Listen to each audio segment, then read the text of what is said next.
Hi, my name is Nicole and I'm from New Zealand. The first thing I wanted to ask you about was if you could actually describe a handloom for me, like how large they are.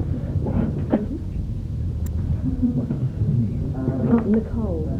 Nicole. Well, Miss Nicole, I'm glad you raised a very interesting question. As a matter of fact, most people who hail from the West or from Australasia may not have had a chance to say probably a thing like handloom. Most people think it's outdated. As a matter of fact, it is not outdated. It's very much in vogue in countries like India, where as many as 20 million artisans work on the handloom to eke out their livelihood. Now, getting back to your question, it's a simple wooden structure. Actually, it's fitted on the bare floor, and they dig out a pit and introduce their feet into the pit, and the wooden frame hangs about loosely. Then the weaver operates the loom by moving his feet, and the feet actually operate what are known as treadles. When the treadles are operated, the yarn threads which are laid lengthwise on the floor, on the ground, they give way for the shuttle to pass through.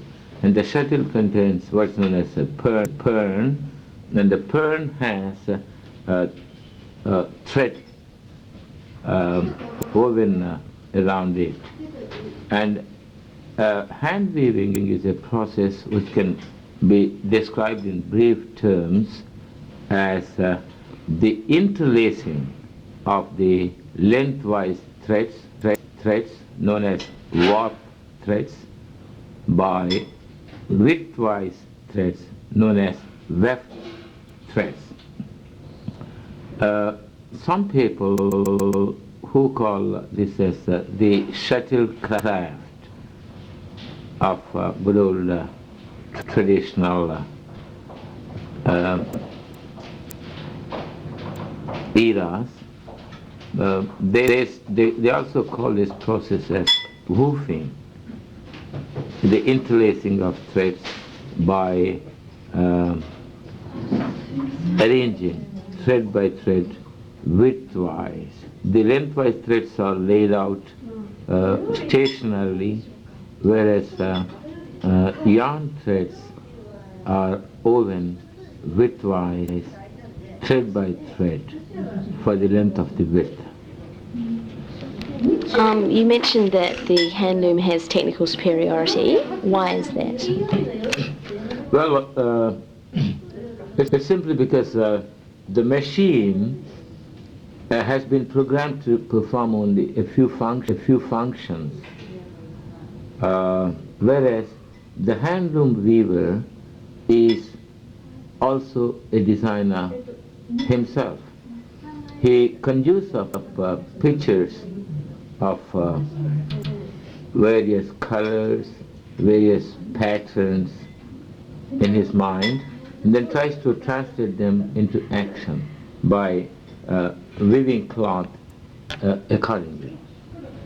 So he can mold the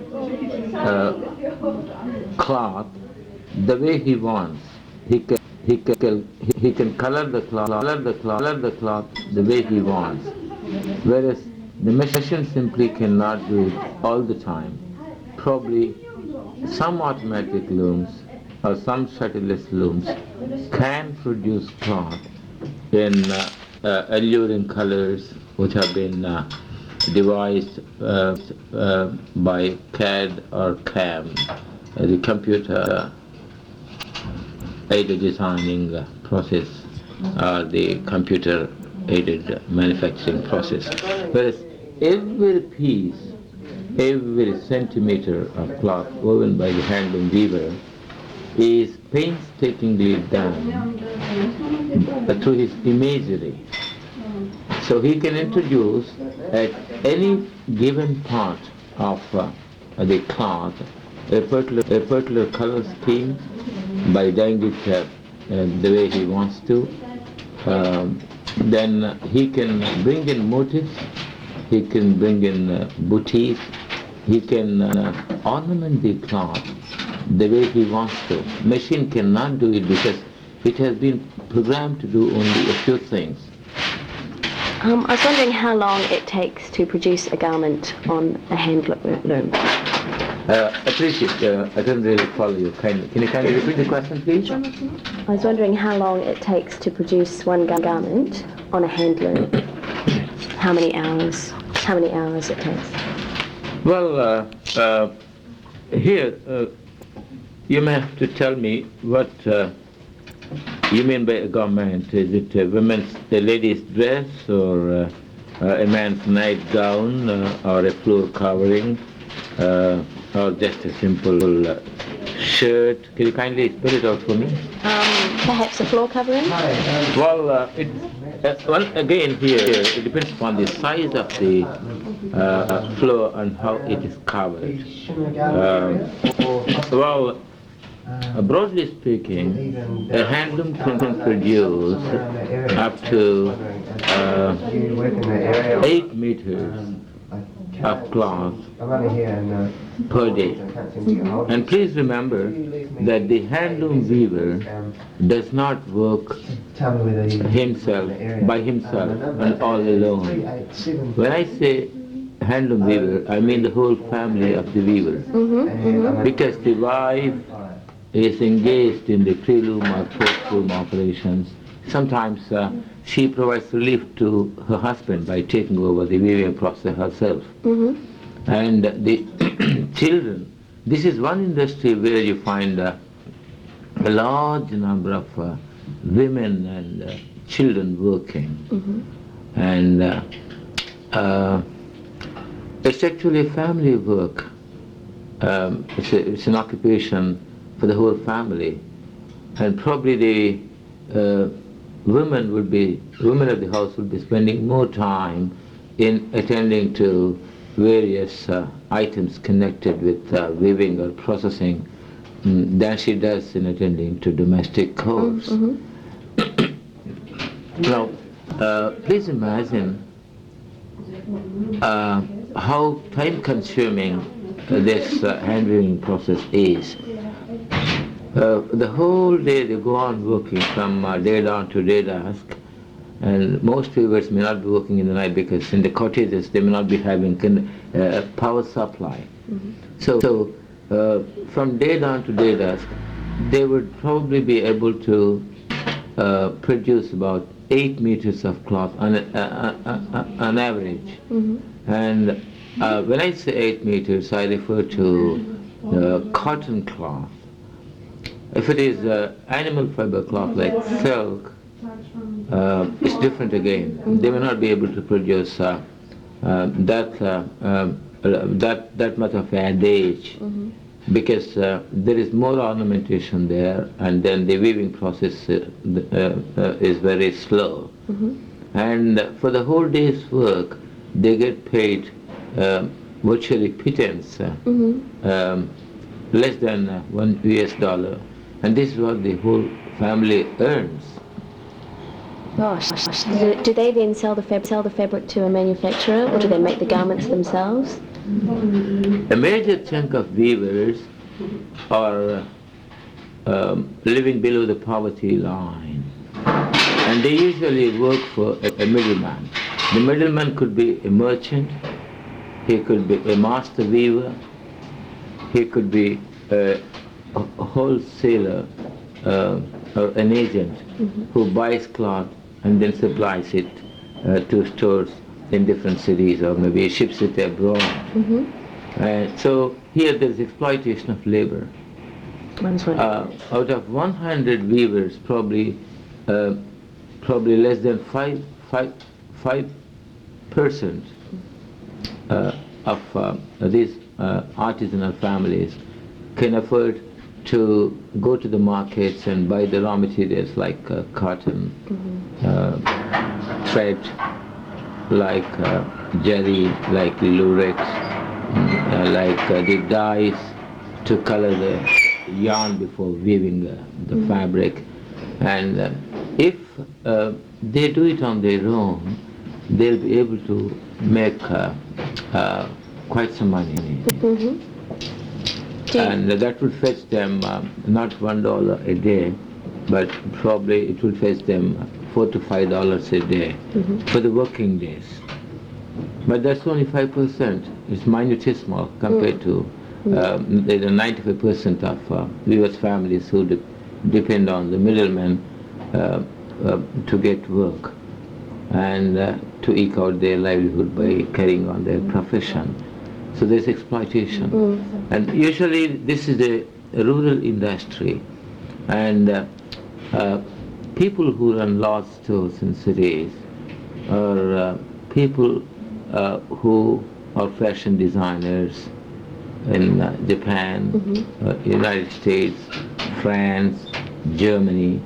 They usually suggest the type of cloth that can be introduced in the market in a given season, spring, summer, winter, and also the kind of colorways that might become popular in that particular season. So accordingly, the store people send out to India, Pakistan, Bangladesh, and other countries where they have a major concentration of handlooms to place orders with these middlemen, master weavers or merchants, to have the cloth produced according to the designs given, according to the patterns suggested, according to the color combinations indicated. And so it is these middlemen as also the people who come from other countries to India, Bangladesh, Pakistan, Sri Lanka and other countries that take away big margin. Do you think that the Indian and Pakistani governments will introduce measures to improve the economic conditions for the weavers? As a matter of fact, over the past 40 years, lots of schemes have been drawn up to improve the lot of handloom weavers in terms of their social conditions, in terms of their working conditions, and also to facilitate their being able to draw supplies of raw materials at fair prices and at required time. It looks as though that many of these schemes haven't really brought about much change in the general life of the average weaver. But all said and done, there is one happy feature which I have had occasion to observe during my service in the handloom industry for over 30 years. That is, where the government did not really interfere with the functioning of a system, and where private entrepreneurship was left to go on its own, I think the enterprising young man hailing from families of handloom weavers were able to catch up with the times, and they were able to get orders from other countries or get orders from other cities in India and have the cloth produced according to the time schedule given and according to the price structure given. And then they are able to utilize the handed down skills of weavers. Excuse me, can I have this one more? Oh, sure.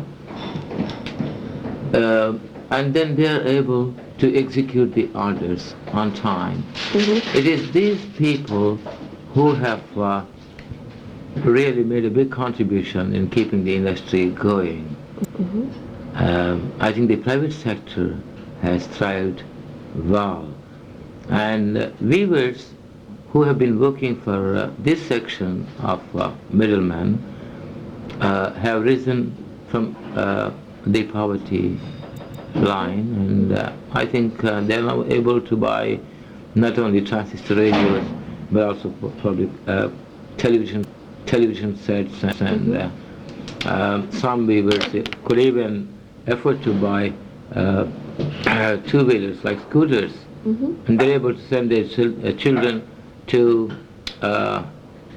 convents where they can have English education. And this is something which was unheard of when I was a young fellow. As a matter of fact, I had to go to school in a thatched hut, a school run by the local municipality. And the medium of instruction at that time was my mother tongue, Telugu. So the only time that I started learning the English alphabet was when I entered the high school. But such is not the case with children of many weavers nowadays. Thank you for answering my questions, Dr. Rao. Thank you.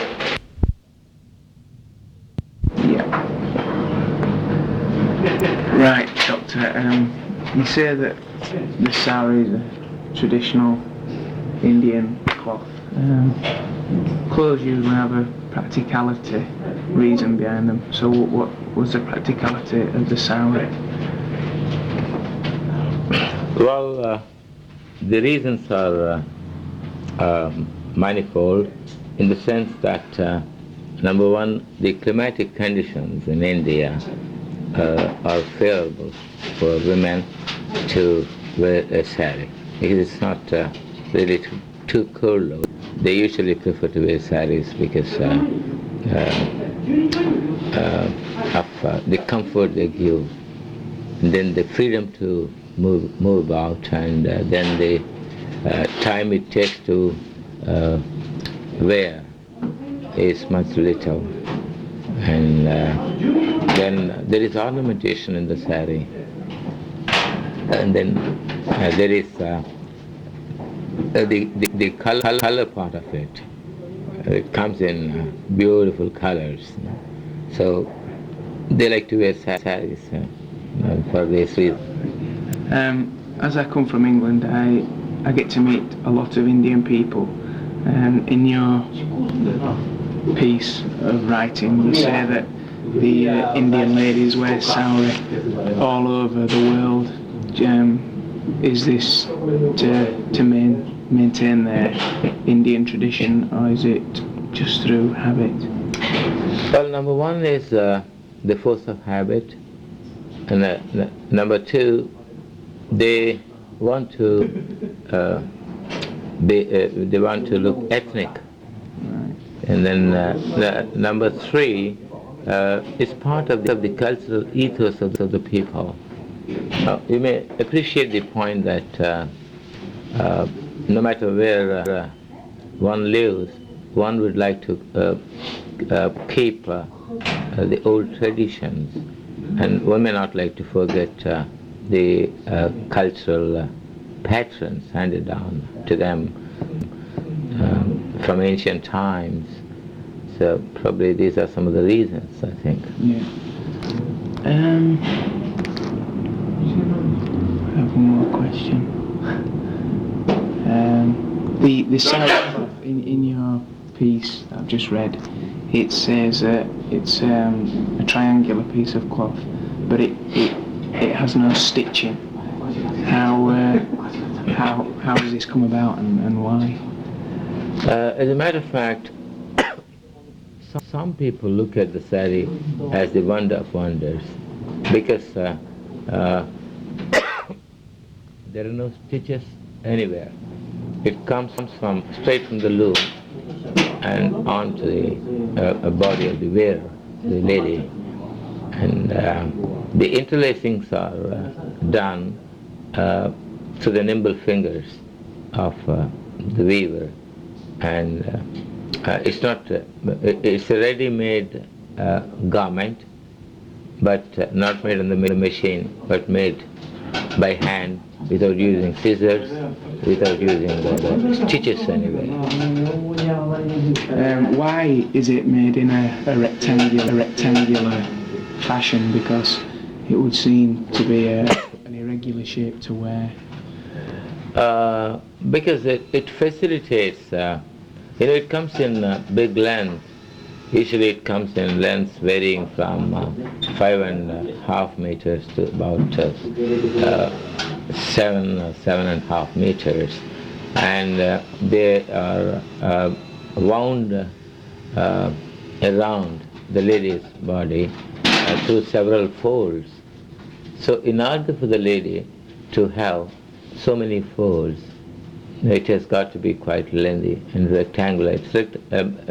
It has got to be rectangular because the tail end of the sari is worn across the left shoulder if the lady hails from the southern parts of India, or across the right shoulder if the lady hails from the western or the northern parts of India. So that's the reason why it has got to be rectangular. What are the significance of wearing it over the left or the right shoulder? Well, it beautifies the lady in the sense that the tail piece, which can be seen by the onlookers from behind, is called the pallu, P-A-L-L-U, and it's full of ornamentation. It has got floral designs, geometrical designs, sometimes calligraphic designs.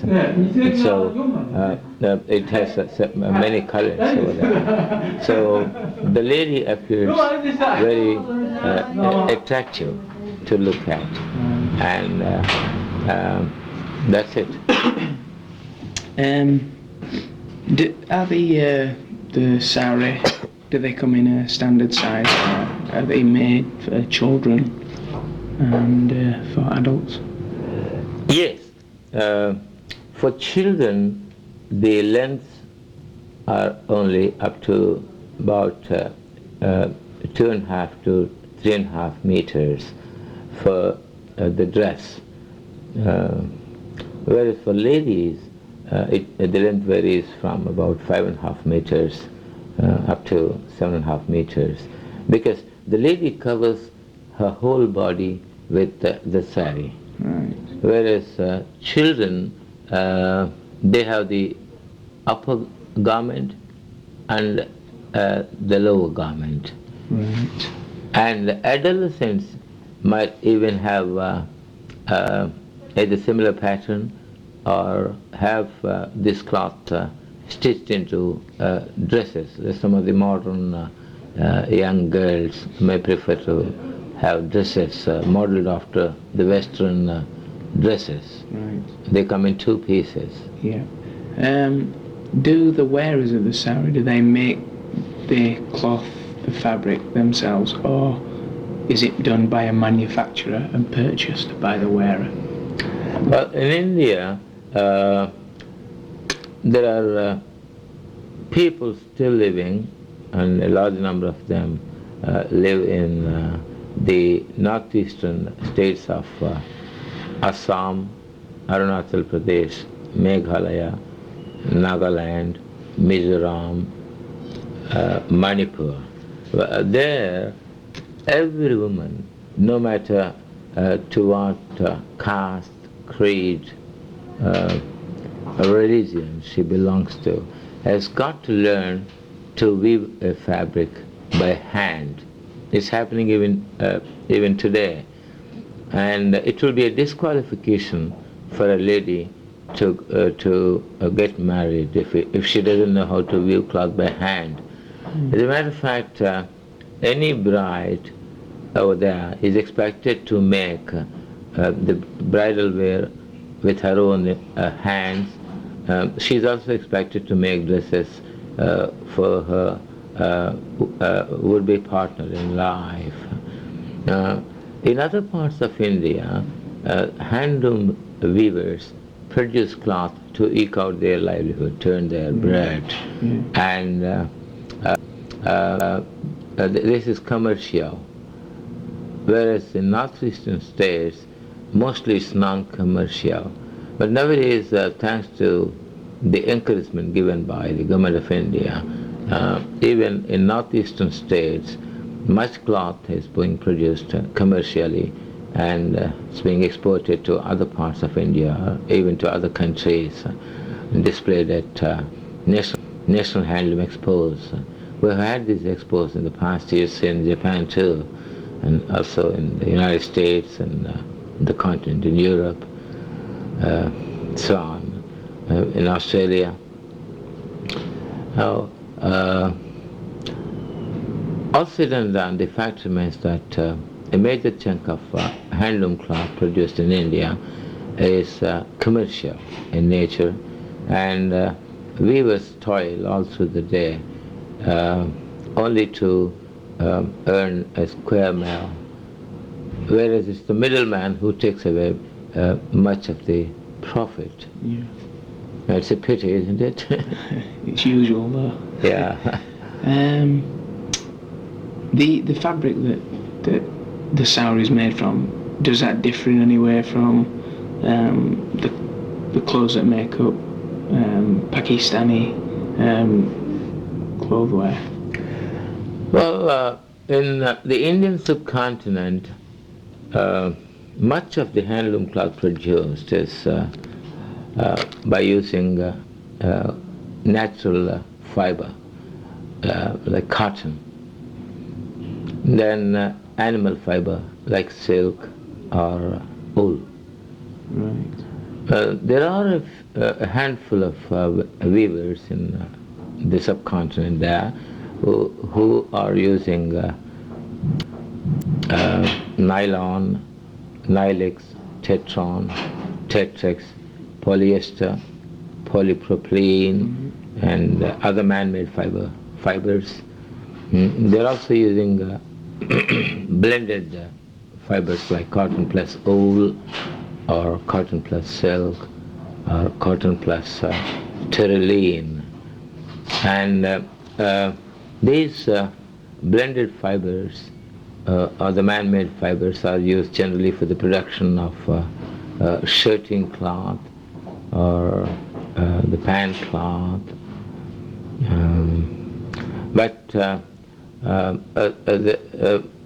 In some cases, saris too, yes. But majority of people use cotton and silk for the production of sari, and then the man's garment known as dhoti or lungi. Then they make towels, they make napkins, they make bedspreads, then sheeting cloth, then drapery, upholstery, tapestry, made-ups, then children's clothing, and casual wear, things like that. Do you see happening in India what has happened in Japan, where if you walk out the front door here, you don't see many people dressed in their traditional Japanese clothing? As India develops, or if India develops, do you see that kind of trend kicking on in India, where the people kind of abandon their traditional clothing on a regular basis? Yes, I think that's a very interesting question. As it had happened to kimono in Japan, nowadays at least we are not seeing many people walking around in the streets here in Tokyo wearing kimono. In India, likewise, we see many men wearing the Western dishes and walking around in the streets like pants and shirts, coats or safari suits. Yes, it did happen in case of men, who mostly inhabit the cities. But men who still live in the countryside, many of them wear the traditional Indian handloom dress like dhoti and the lungi. Well, as far as the women folk is concerned, I think back in India, for that matter in the Indian subcontinent, I wouldn't foresee them to take to the western dresses in the near future. As a matter of fact, they are the patrons of Indian handlooms, and if India is able to preserve the handloom culture even till today, despite the technological advancement and our having entered the information age, and with all the communication boom and access to electronic gadgets and automobiles.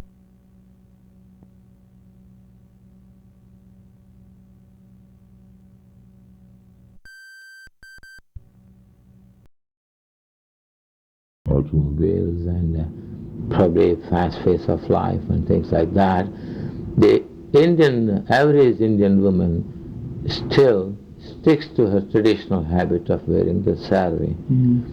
And I cannot really quote figures because, as you know, the Indian subcontinent is so vast and it's highly thickly populated. And I think 90%, this is my guess, of the Indian women living in the subcontinent still wear this sari. Yeah, that's what I feel. That's it, thank you.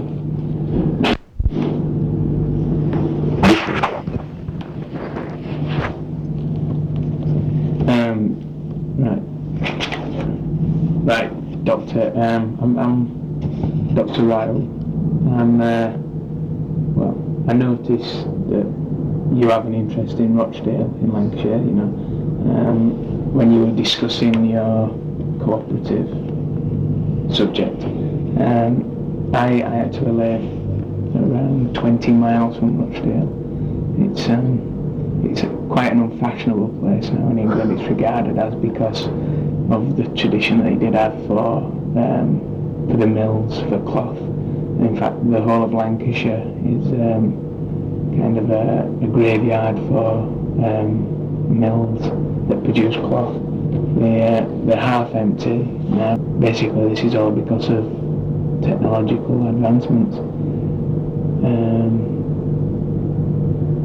Rochdale is a small town. It's just situated in and around the Pennine district, between Yorkshire and Lancashire, and so that tends to make it a very drab and dismal place where it rains a lot. So it's not a popular place in Britain by any means, but if you go there, it is very interesting to look around, and the size of the mills were vast. In fact, the mills often were the centre of a whole community around the 19th century, just after the Industrial Revolution. The mill owner would basically be treated like royalty in his own community. He would build the mill where the workers worked for probably no less than 14 hours a day. He housed them, you know. They were grateful to him because he provided a roof over the head, warmth, food was easily accessible. Then he managed to pay them reasonably well, but then the money ended up going. As I said, the mill owner used to pay the workers reasonably well, but as he owned the whole area around the Pennines, he would often own the shop, So the money was always being ploughed back to the mill owner, so the mill owner was never losing money, he was always making more. Just before I came away to Japan, I was actually working in an area where there were a number of rundown mills, and it was very interesting to see that the houses that the mill owners lived in were so vast that actually one had been converted into 8 separate flats. It was that big. The mill owner, everything about the area was his. They had farms, everything, and everything was owned by him. But as technology advanced, machinery came in, it wasn't viable anymore to keep the workers on, so he had to let them go, and with that they lost their house and everything about their whole life. Oh my God. They didn't have many possessions, and that was all that they did own. So gradually through time, the place had become almost deserted with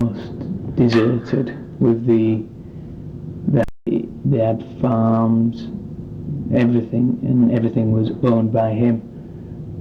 But as technology advanced, machinery came in, it wasn't viable anymore to keep the workers on, so he had to let them go, and with that they lost their house and everything about their whole life.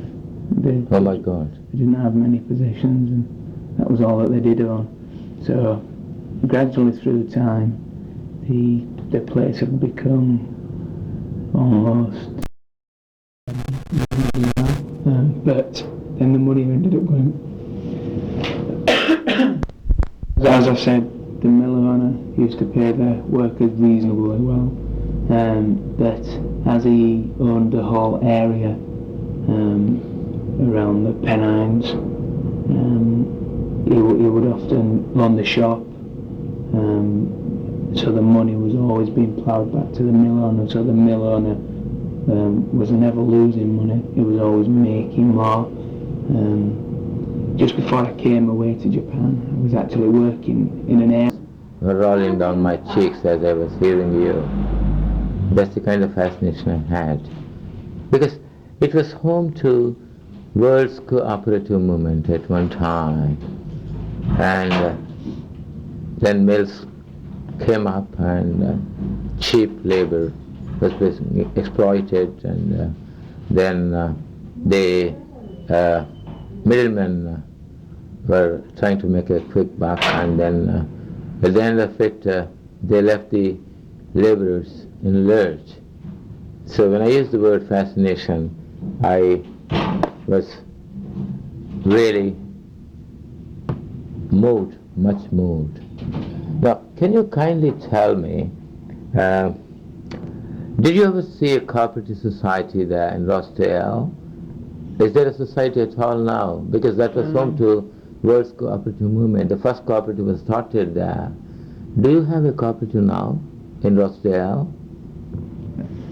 To be quite honest, it's not something that will be widely acknowledged, if there is, but more often than not, tradition would see that some families, generations of their family will have worked in the mills, and they may have kept a small one going, but it's certainly not on the scale that it used to be. There are mills still functioning, but certainly not at the rate they were. They're almost defunct, really. Thank you. Well, I think here's a point I would like to drive home and refer you back to my talk. When I said that the hand-weaving industry of India is time-honored, it could withstand the onslaughts of the machine age, I was trying to say that the handloom industry has potential, and that was why it was able to survive for centuries, maybe for thousands of years, we never know. So people even say that there were handlooms in the Vedic age back in India, stretching over a period of about 5 to 10,000 years before the birth of Christ. So obviously it looks as though the craft can survive for long, whereas the machine may not. Do you agree with me? To a certain degree I do. I think there's always room for the skill of weaving, but I don't think people, especially in the Western world, are willing to go back to basics, because possibly it could mean there'll be a detrimental effect to the economy or whatever. It wouldn't be coherent with the policy of making money, which is what they do try to do. If they went back to many people producing cloth by hand, then prices would escalate, but output would decrease and profits would decrease, and that the owners would not allow that. Now I do not see the Western world taking a backward step in order to maintain a craft or anything like that, because they're all money motivated.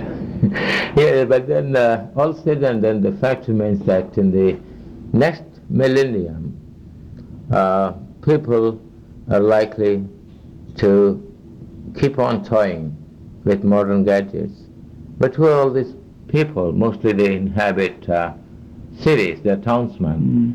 Then if you go by numbers, I think there are fewer compared to people who live in the villages, right? Yes. It's the same case not only in India and the subcontinent, but elsewhere in the world too.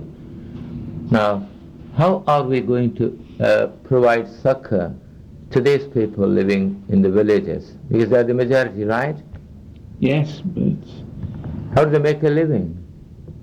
Is it possible to give a tool, a machine tool, to every man or woman living in the village all over the world, and then ask him or her to produce something with the application of power?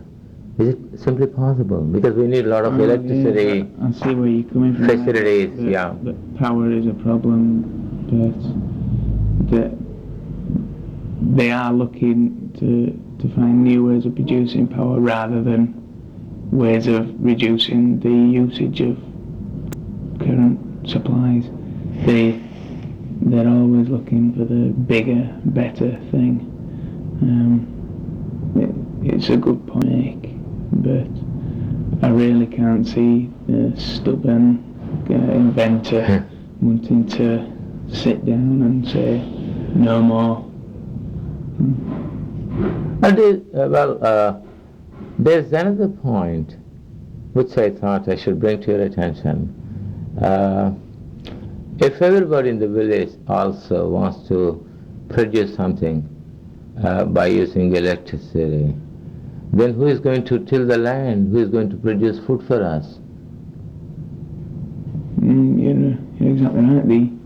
Look at a country like Singapore, where I live now. Now they import many things from abroad. They don't grow anything, neither paddy nor barley, and they don't even grow vegetables. Yeah, and they import foodstuffs, even water, from Indonesia or Malaysia or Thailand, or Philippines, or India, and they import consumer goods from Europe, this country, Japan. Then they just simply have lots of assembly lines, and then they work like cocks in the machine, produce, consume what they want to, and then balance the export and then make money, and this is how they're living. Well, it's a good country like it, I love it. But then the point is that if everybody wants to produce something on the machine, then who is going to cultivate? Who is going to cultivate, or who is going to run the sheep farms or the cattle farms? Where do we get food from? Well, because there's always going to be a need for food. There's always going to be people that are willing to do the job because it earns them a living.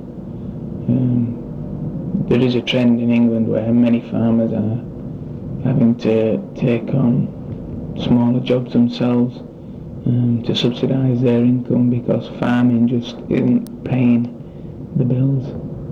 I actually have a friend in England who has a little farm, but it certainly doesn't produce enough to make him a living. It only manages to provide certain amounts of food for himself and his family. But it depends, in the UK anyway, which area you farm. If you farm down in Norfolk and East Anglia, where the land is very rich and very fertile, then it can be very productive and it can be profitable. If you produce sheep or cattle in the Pennine district, then it can be hard. You actually have sheep wandering all over the hills, and they do not have a large stock of them, and especially in recent times there's been problems with the mad cow disease phenomena. The one that they have with chicken, salmonella, things like that all go against the farmers producing the meat. But as you say, we need to eat. So there's I think the government anyway, will always make sure that there are people who are doing the food producing. In Europe, they actually have now. This is what we studied at school. They have like a butter mountain. They have a lake full of red wine and milk. They have such vast supplies that people are actually producing too much food for us to eat, and then that is just going to waste for whatever reason I can't understand, but it's certainly not being used. But that again it's taken off the market to maintain a steady price. So everything is money motivated. Well, in any case, as I was trying to explain my viewpoint before, most of these machines have taken the place of traditional occupations, Yes. particularly of people living in rural areas all over the world. Yeah. Because before the advent of industrial revolution, anywhere in the world, we had occupations done by people, no matter whether they lived in villages or towns or cities, like the barber, like the washerman, like the carpenter, like the hand weaver, and then there was the barter system, and people used to depend on mutual help, and I think life was pretty good in those days. And now the machines have taken over the place of many of these professions in the advanced countries, the affluent societies, even in developing nations. And look at Africa, for instance, where there's a lot of underdevelopment still. Look at parts of Latin America, where you have a lot of underdevelopment. And if machines continue to have their sway over traditional occupations in the next millennium, do you think people who have been thrown out of jobs because machines took their occupations away are going to find alternative employment. And remember, there are millions and millions and millions of such people all over the globe. No, I don't think they are going to find alternative employment.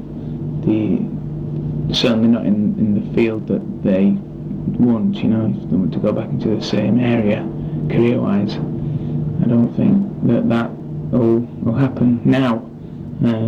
They are saying that jobs are for a period of time around 10 years. That is how long that they will last, and that there no longer are jobs for the rest of your life. Which means that, it means I'm sorry. The problems are occurring from machines, and who knows where it will end.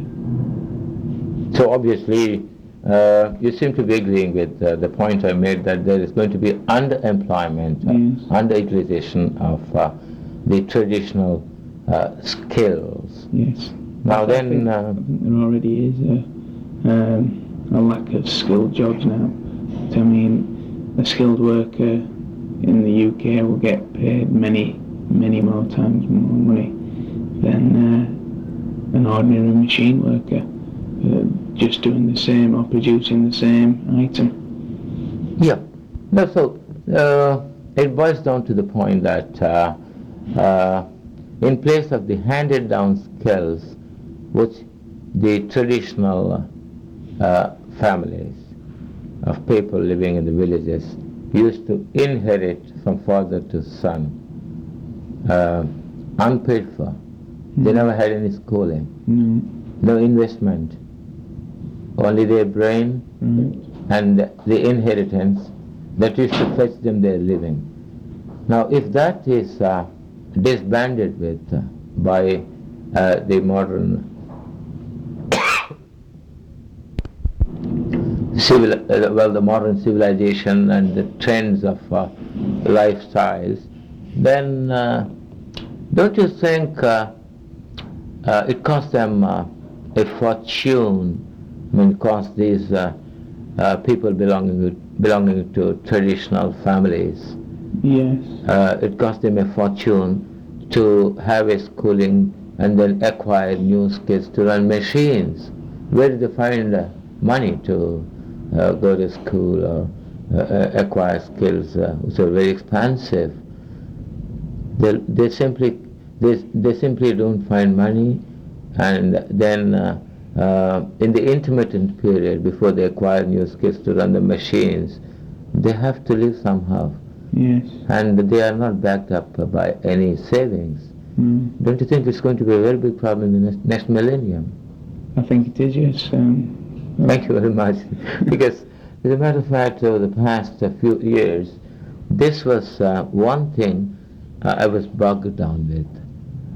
In the next millennium, what's going to be the plight of these millions and millions and millions of artisanal families and different parts of the world, if they don't acquire new skills, they probably would get thrown out of jobs and can't take up new jobs. And if they stick to their traditional professions, they wouldn't fetch them enough money to live by. So this is a dilemma, isn't it? Yes. It is a dilemma. And this is what's really bothering me now. And the one ray of hope which I have had as I was brooding in the past 2 or 3 years over this issue is that like it's happening in the United States of America, if people believe in going back to basics, probably people in other affluent societies, people taking to electronic gadgets as the only means of living modern life, probably they might realize that there is a lot of potential in the traditional crafts. and they might get attracted by them. Do you think so? I think you're right again. As the number of skilled people has decreased, then the price for their goods has increased. So this in itself may make people want to go into that particular area, knowing that, you know, if they produce the goods by hand, then if people are willing, or people demand that product, then they have a market. Yeah. Thank you very much. As a matter of fact, you have confirmed what I have been really dreaming about, that the next millennium is going to provide better opportunities for people belonging to the traditional families producing goods by hand, not only in India, in the Indian subcontinent, but elsewhere in the world. Thank you, Mr. Matt. And I'm glad you raised some of the points reacting to my talk. Thank you very much. Thank you. That was a recording of some of the excerpts from the discussion that followed my presentation on sickness in the cottage industrial hand-weaving industry at the Asian workshop on industrial sickness held in Turkey on the 18th of March 1998.